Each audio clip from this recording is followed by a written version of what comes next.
ওই মেখল মাদ্রাসা মুফতি ফয়জুল্লাহ রহমাতুল্লাহ আলাই, যাকে মুফতি আজম বলা হয় আমাদের বাংলাদেশে, এত বড় জবরদস্ত মুফতি ইন্তেকালের আগ মুহূর্তে অসুস্থ বিছানায় পড়ে গেলেন। ডাক্তার আসলো, টেটিস্কোপ যন্ত্র কানের মধ্যে নিয়ে বুকের উপরে ধরলো, ধরা মাত্র একটা চিৎকার মেরে জমিনের মধ্যে পড়ে গেল। জিজ্ঞাসা করে হুঁশে আসার পরে ডাক্তার, তুমি চিৎকার মেরে বেহুশ হয়ে পড়লে কেন? বলে আল্লাহর কসম, আমি এই যন্ত্রটা কানের মধ্যে লাগাইয়া মুফতি ফয়জুল্লাহর সিনার উপরে যখন ধরলাম, হাজার হাজার মানুষ এক জায়গায় বসিয়া আল্লাহর নামের জিকির করলে যে আওয়াজ হয়, তার কলবের মধ্যে সেই জিকিরের আওয়াজ আমি কানে শুনতেছি। জিক্রে হাকা মদগদাই রুহেরা মারহামামদ ঈদেলে মাজরুহেরা। এজন্য দুনিয়াতে সব পাগলের দল, ও কেউ দুনিয়ার পাগল, কেউ আখেরাতের পাগল। এরে নবীর উম্মতের দল, আল্লাহর মোহাব্বত যদি অন্তরে জমা করতে পারো, রিজিকের মালিক আল্লাহ, হায়াতের মালিক আল্লাহ, ইজ্জতের মালিক আল্লাহ, ওই আল্লাহর মোহাব্বত নিয়া দুনিয়াতেও চলো। আল্লাহ ছাড়া আমার আসল কেউ নাই, নবী ছাড়া আমার আপন কেউ নাই। আমি যা করব, যা বলবো সব আমার আল্লাহর জন্য, নবীর তরিকায়। আমার ঠোঁটের হক আদায় করব জিকিরের দ্বারা, আমার হাতের হক আদায় করব আল্লাহর নামের তসবিহ পড়ার দ্বারা। বান্দা যত আল্লাহকে স্মরণ করবে, তার অন্তরের মধ্যে আল্লাহ কুদরতের মারেফতের পাওয়ার দান করবেন। ও বান্দা, ওলামায়ে কেরামের মাধ্যমে আমার বাবা, দাদা, নানা, নানির জানাজার নামাজ পড়াইলাম। আমার মা বাবার বিবাহের বাস্তবতা, শুদ্ধতায়, সহি তরিকায় আসলো আলেমদের মাধ্যমে। অতএব যারা আলেমকে মানবে না, তারা নবীকে মানলো না। যারা নবীকে মানলো না, তারা আল্লাহকে মানলো না। যারা আল্লাহকে মানলো না, তারা আমাদের বন্ধু হতে পারে না। এরে নবীর উম্মতের দল, এই দুনিয়াতে নবী আর আসবেন না, নবীকে আর আমরা দেখতে পাবো না।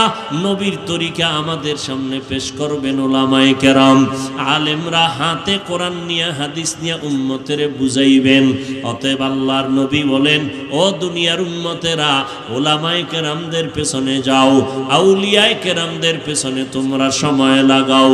যদি অল্প সময় লাগাইতে পারো, হাকিমুল উম্মত, মুজাদ্দিদুল মিল্লাত শাহ আশরাফ আলী থানভী ফারুকী রহমাতুল্লাহ আলাইহি জীবদ্দশায় বাংলাদেশে যখন আসছিলেন, ওলামাদের মজলিস বসলো, হযরত ইসলাহি বয়ান করলেন। বয়ান শেষে মোনাজাত হলো, আলেম ওলামারা বিভিন্ন প্রশ্ন করলেন। এক সময় প্রশ্ন করে বলেন, হযরত, হাদিস শরীফের মধ্যে আছে, সন্তানেরা যদি মোহাব্বতের নজর লাগাইয়া মা বাবার চেহারা দেখে, বাইতুল্লাহর জিয়ারতের সওয়াব পায়, কবুল হজের সওয়াব পেয়ে যায়। কিন্তু আমরা জানতে চাই, মা বাবার দিয়ে তাকাইলে বাইতুল্লাহ পাওয়া যাবে, কিন্তু আমরা আল্লাহওয়ালা যারা আলেম, আহলে হক, আউলিয়া, ওলি আউলিয়া, এদের দিয়ে তাকাইলে আমরা কি পাবো? হাকিমুল উম্মত, মুজাদ্দিদুল মিল্লাত শাহ আশরাফ আলী থানভী রহমাতুল্লাহ আলাইহি বলেন, এরে দুনিয়ার মানুষ, ওলামায়ে কেরাম, মা বাবার দিকে সন্তান ভালো নিয়তে যদি তাকায়, বাইতুল্লাহরে পায়। আর যদি আলেম ওলামা, আহলে হক, এদের দিকে নেক নজরে কোনো উম্মত তাকায়, বাইতুল্লাহ পাবে না, বরং বাইতুল্লাহর মালিকের পেয়ে যাবে। ইয়ারা কারে উকবা ইখতিয়ার, জাহেলারা কারে দুনিয়া ইখতিয়ার। মাইলে মোমেন সোয়ে মোমেন মিশাওয়াত, মাইলে কাফের সোয়ে কাফের মিশাওয়াত। মা বাবার দিকে তাকাইলে কারে পায়? বাইতুল্লাহর জিয়ারত পায়। আর আলেম ওলামাদের দিকে তাকাইলে কি পায়? বাইতুল্লাহর মালিকের দর্শন লাভ করতে পারে, বাইতুল্লাহর মালিকের মুলাকাত হয়। তিনি পয়গম্বরের হাদিস দিয়ে দলিল দিলেন। ক্বালান নবী সাল্লাল্লাহু আলাইহি ওয়া আলিহি ওয়াসাল্লাম মান আউলিয়া, নবীকে প্রশ্ন করা হলো আউলিয়া কাকে বলে?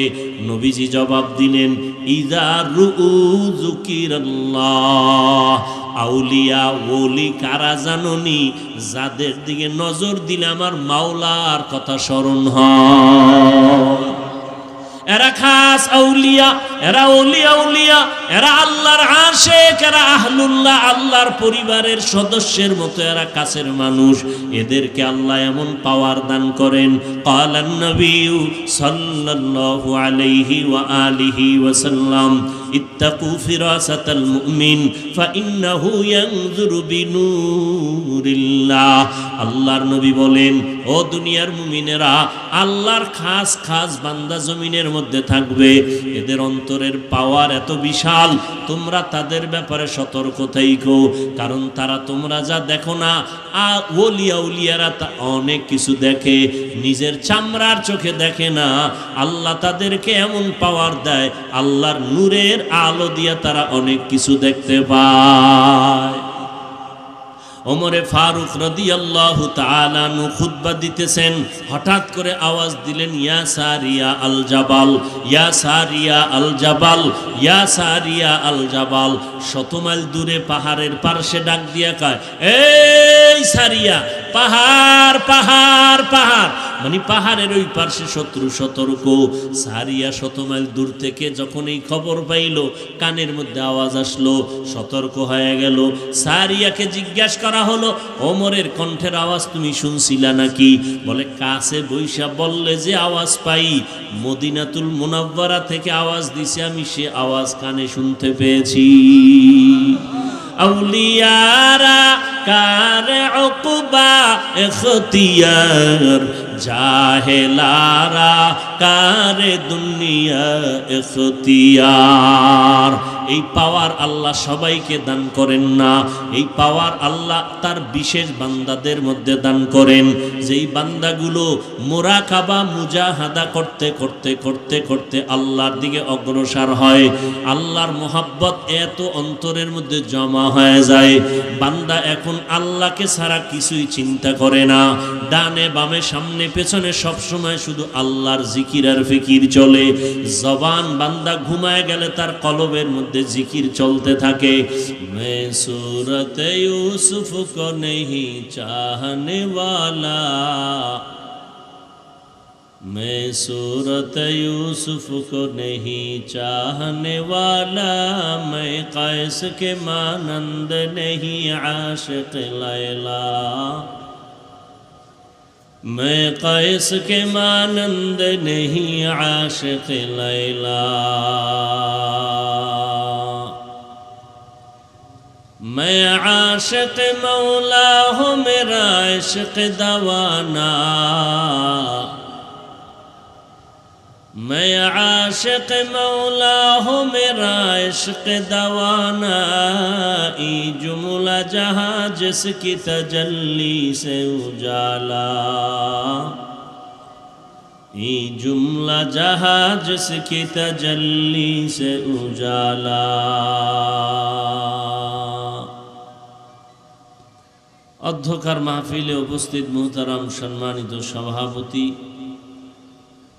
প্রধান অতিথি আমিরুল মুজাহিদিন হজরত পীর সাহেব হুজুর চরমনাই দামা ফুয়ুজহুম, অন্যান্য হজরত উলামায়ে কেরাম, অতিথিবৃন্দ, বিভিন্ন জায়গা থেকে আগত আল্লাহ পাকের আশিকিন, জাকিরিন, শাকিরিন, মুহিব্বিন, মুরব্বিয়ান এজম, কলিজার টুকরা আমার সমবয়সী যুবক বন্ধুগণ, স্নেহের ছোট ভাই, পর্দার আড়ালে মা বোনেরা, আল্লাহ পাকের দরবারে শুকর যে আল্লাহ পাক আমাদেরকে এই বেহেশতের বাগানে হাজারো লাখো মানুষের মধ্য থেকে বাছাই করে আসা বসার তৌফিক দান করেছেন। নেয়ামতের শুকর আদায়ার্থে আমরা সকলেই পড়ি আলহামদুলিল্লাহ। দরুদ ও সালাম সৈয়দুল মুরসালিন রহমাতুল লিল আলামিন শফিউল মুজনিবিন খাতামুন নবিয়্যিন सय्यदुस सकलैन इमामुल मुरसलीन शफीअ आज़म रसूल अकरम रहमत आलम नबीयुल अरब अल आज़म हबीब किबरिया अशरफुल अंबिया सय्यदुल अंबिया शफीअ महशर साक़ी कौसर आका नामदार मदीना का ताजदार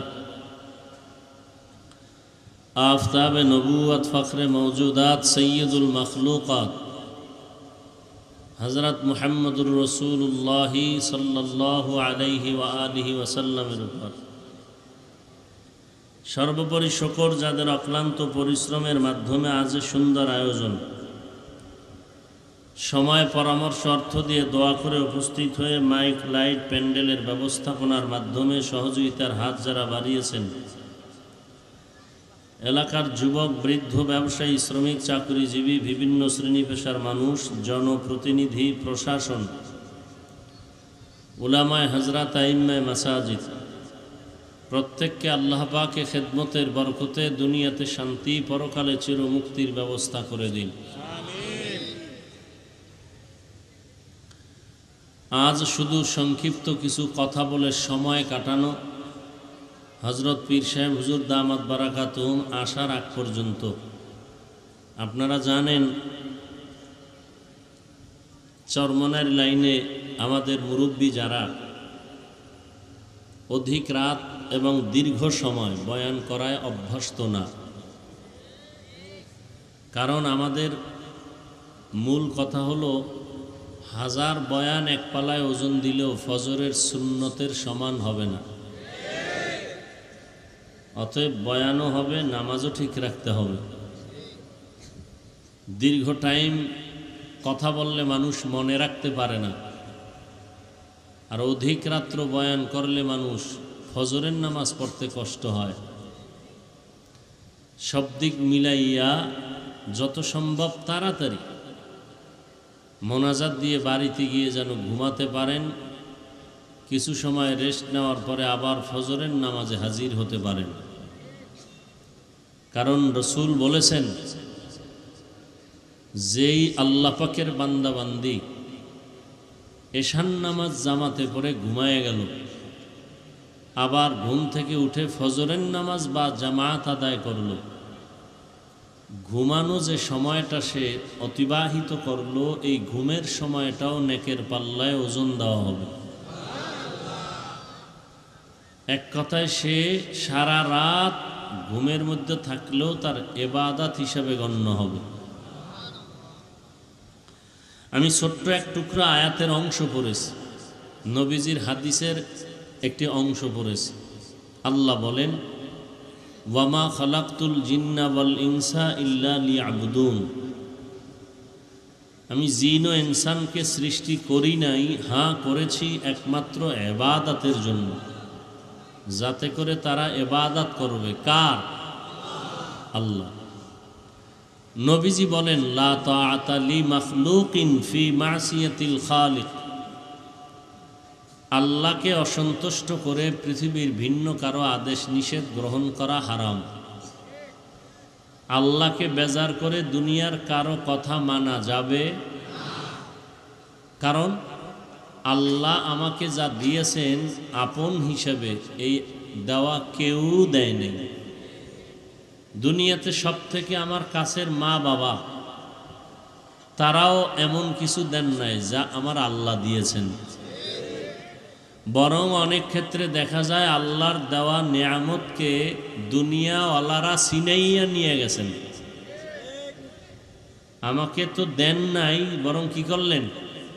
আল্লাহর দেওয়া জিনিস ছিনায় নিছেন। আল্লাহ টাকা দিছেন, ছিনায় নিছেন। আল্লাহ সম্মান দিছেন, হিংসা করেছেন। তারা তো কিছু দেনই নাই, আবার যদি কিছু দিয়েও থাকেন সেটা আবার কথা দিয়ে ঝাল মিটাই দিছেন, যেটাকে আমরা বলি খোটা দেওয়া। আরে তুমি তো আমার টাকা এই করছো, তুমি তো আমার বাড়ি খাইয়া বড় হইছো, এইভাবে কথার দ্বারা ঝাল মিটাই দিছে। আমার আল্লাহ এতটা আপন এবং কাছের এবং আমার আসল, আর কেউ নাই। তবে ওই আল্লাহকে আমি চিনতাম না, জানতাম না, বুঝতাম না। আল্লাহর পরিচয় লাভ করেছি নবীজির মাধ্যমে। কার মাধ্যমে? আচ্ছা, নবীকেও চিনি নাই, নবীরে দেখিও নাই। সেই নবীর পরিচয় আসছে সাহাবায়ে কেরামদের মাধ্যমে, তাবেঈনদের কাছে। তাবেঈনদের আবার তারা তাবেঈনদেরকে পৌঁছাইয়ে দিয়েছেন। তাদের থেকে ওলামায়ে মুতাকাদ্দিমিন, তারপরে ওলামায়ে মুতাআখিরিন, আমাদের মুরব্বী ওলামায়ে কেরাম। অতএব নবীর মাধ্যমে আল্লাহকে চিনলাম, অতএব নবীও আমার আসল, নবীও আমার আসল। আর নবী তো নাই, বর্তমানে নবীর দায়িত্ব যারা পালন করবেন এরা হলো নবীদের ওয়ারিস, ওয়ারাসাতুল আম্বিয়া। তারা কারা? বলেন বলেন। নবীর ওয়ারিস কারা? উলামায়ে কেরাম। কিয়ামত পর্যন্ত এই উলামায়ে কেরাম আমাদেরকে নবীর, ইসলামের, জান্নাতের, জাহান্নামের, আল্লাহর পরিচয় আমাদেরকে দিবেন। অতএব আমরা এই উলামায়ে কেরামদের মাধ্যমে আল্লাহর পরিচয় লাভ করেছি, মদিনার পরিচয় লাভ করেছি, জান্নাত জাহান্নামের পরিচয় লাভ করেছি। অতএব আমাদের উলামায়ে কেরামও আমাদের আপন, উলামায়ে কেরামও আমাদের আপন। তবে আসল না, আসল হলেন আমার আল্লাহ, আসল হলেন আমার নবী। আল্লাহ কি বলেন? আমি মানুষ এবং জিনকে সৃষ্টি করি নাই। হ্যাঁ, করেছি একমাত্র ইবাদতের জন্য। ইবাদত কি? আল্লাহর বিধান তথা আল্লাহর হুকুম জীবনে বাস্তবায়ন করার নাম ইবাদত। আল্লাহর হুকুম জীবনে বাস্তবায়ন করার নাম ইবাদত। আল্লাহর হুকুম বাস্তবায়ন করব কেন? উদ্দেশ্য কি আমার এই ইবাদতের? লক্ষ্য কি? উদ্দেশ্য একমাত্র রেজায়ে মাওলা, আল্লাহর সন্তুষ্টি লাভ করা, আল্লাহকে খুশি করা। আর লক্ষ্য হলো বিনিময়ে জান্নাত পাবো। উদ্দেশ্য হলো আল্লাহর সাথে আমার মোলাকাত, লক্ষ্য হলো বিনিময়ে পাবো আমি জান্নাত। তাহলে ইবাদত করব কেন? আল্লাহকে রাজি করার জন্য, জান্নাত পাওয়ার আশায়।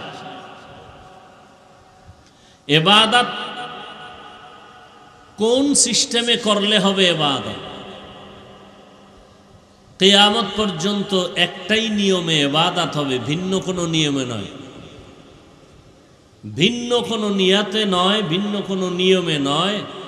একমাত্র আল্লাহর ইবাদত হবে মদিনাওয়ালা নবীর তরিকায়।